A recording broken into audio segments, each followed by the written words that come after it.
新聞會計劃港澳牌上車頻道，現在是評論報告港有新聞。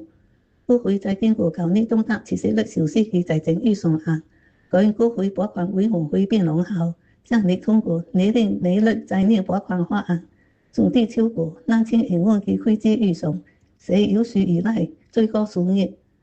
國會領袖伊南內表示，終究過是在我國發表新財年預算案嘅3週之內發生變化。我國有150億元嘅財政盈餘，做到5年有用。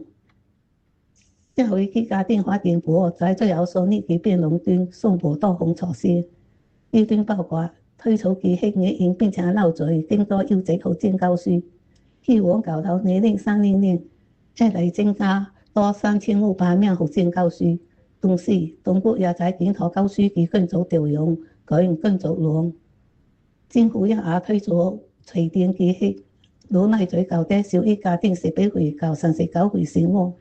在暫定工作證書期間，再來攜帶每月生活補助。參與者在證書期間，按照社區關懷計劃、短期及短期運作嘅標準，攜帶每月生活開支補貼，每3個月也會來攜帶500元嘅現金獎勵。為了佢好制定校長等輔助需求嘅贊助人數，提供更多在社區獨立生活嘅場地。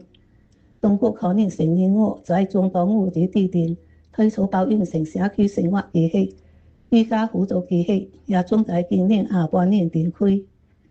受中東國事影響，本地企業價持續走高，多家所有公司在隨選調車做雙岸嘅舊生和新旺的企業價格。同時，拉住中國職工總會嘅中國私營出租車司機協會表示，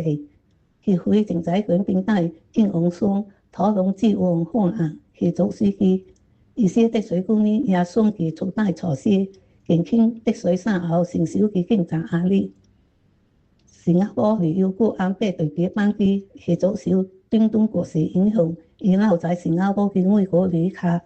在明年清晨5點半飛往阿曼。美國總統特朗普表示，對於伊朗冇調用導彈，表態不打算任何協議。佢也講，在優先解決伊朗衝突之後，美國可能將注意力轉向古巴。美聯社引述美國那名地政官員嘅話報道，俄羅斯需為伊朗提供情報，協助伊朗攻擊美國在中東地區嘅健康、攻擊和其他資產。港有新聞報告完了。